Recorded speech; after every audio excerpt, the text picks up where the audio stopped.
Καλώς ήρθατε. Σήμερα εξερευνούμε ένα εκπαιδευτικό σύστημα που θαυμάζει όλος ο κόσμος, το Ιαπωνικό. Όχι για να το αντιγράψουμε τυφλά, αλλά για να δούμε τι μπορούμε να φέρουμε στην τάξη μας για να μεγαλώσουμε παιδιά με ρίζες και φτερά. Στην Ιαπωνία, τα παιδιά δεν έχουν καθαρίστριες για την τάξη τους. Τα ίδια καθαρίζουν το σχολείο. Μαθαίνουν έτσι ότι ο χώρος που ζούμε είναι ευθύνη μας και ο σεβασμός ξεκινά από το να φροντίζεις το περιβάλλον σου. Από μικρά, τα παιδιά ενθαρρύνονται να κάνουν πράγματα μόνα τους. Πώς μπορούμε στην Ελλάδα να ενισχύσουμε αυτή την αυτονομία? Ξεκινώντας από το να αφήσουμε τα παιδιά να ετοιμάσουν μόνα τους την τσάντα τους. Ο σεβασμός στην Ιαπωνία είναι τρόπος ζωής. Η αναγνώριση της προσπάθειας του άλλου είναι το κλειδί για μια τάξη χωρίς bullying. Η ευγένεια ξεκινά από τον δάσκαλο προς τον μαθητή και αντίστροφο. Στα πρώτα χρόνια της ζωής τους, οι Ιάπωνες δίνουν προτεραιότητα στο χαρακτήρα. Πώς θα ήταν αν δίναμε περισσότερο χώρο στα συναισθήματα και τις αξίες παρά στους βαθμούς?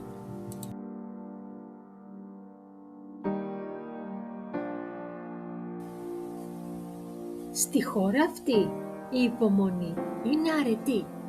Στο δικό μας γρήγορο κόσμο, το να μάθουμε στα παιδιά να περιμένουν τη σειρά τους είναι μια πράξη αντίστασης και αυτοσυγκράτησης. Στην Ιαπωνία, το κουδούνι δεν είναι ο θόρυβος που απελευθερώνει τα παιδιά, αλλά ένα σήμα συντονισμού. Υπάρχουν διαφορετικές μελωδίες για την έναρξη του μαθήματος, το διάλειμμα και το φαγητό. Λειτουργεί σαν ρυθμιστής του νευρικού συστήματος. Στην Ελλάδα, το κουδούνι είναι συχνά ένα σοκ έντασης.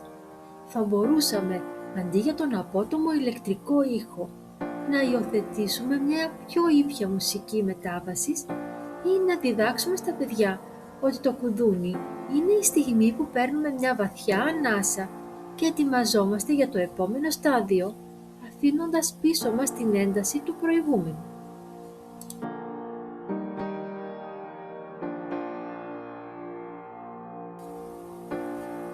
Το μεσημεριανό γεύμα δεν είναι διάλειμμα, είναι μάθημα.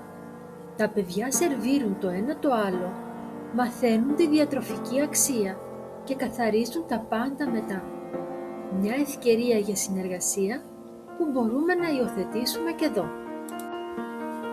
Δεν υπάρχει «εγώ είμαι καλύτερος», υπάρχει το «εμείς». Αυτό το πνεύμα ομαδικότητας είναι που κάνει την Ιαπωνία να λειτουργεί σαν ένα ρολόι.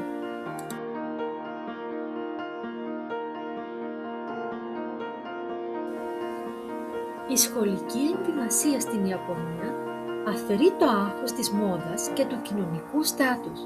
Στο σχολείο είμαστε όλοι στην ίδια αφετηρία.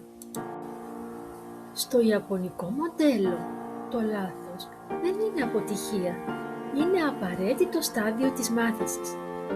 Ας το μάθουμε αυτό και στα δικά μας παιδιά στην Ελλάδα.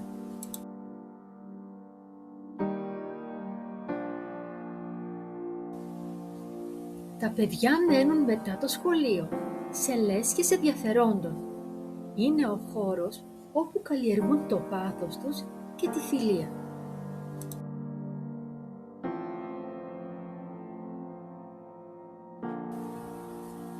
Δεν θα γίνουμε Ιάπωνες, θα παραμείνουμε Έλληνες δάσκαλοι, αλλά με τις αξίες της υπευθυνότητας. Μπορούμε να ξεκινήσουμε με μικρά τελετουργικά καθαριότητας και οργάνωσης. Η ιαπωνική επιτυχία στηρίζεται στους γονείς που εμπιστεύονται και στηρίζουν το σχολείο. Χωρίς αυτούς, οι προσπάθειές μας μένουν ημιτελείς. Πριν το μάθημα, 1 λεπτό σιωπής. Μπορούμε να το εφαρμόσουμε και εμείς για να καθαρίσουμε το μυαλό μας από την ένταση του διαλύματος. Φανταστείτε μια ελληνική τάξη όπου κάθε παιδί σέβεται το χώρο του, βοηθά τον διπλανό του και αναλαμβάνει ευθύνες. Δεν είναι ουτοπία, είναι επιλογή.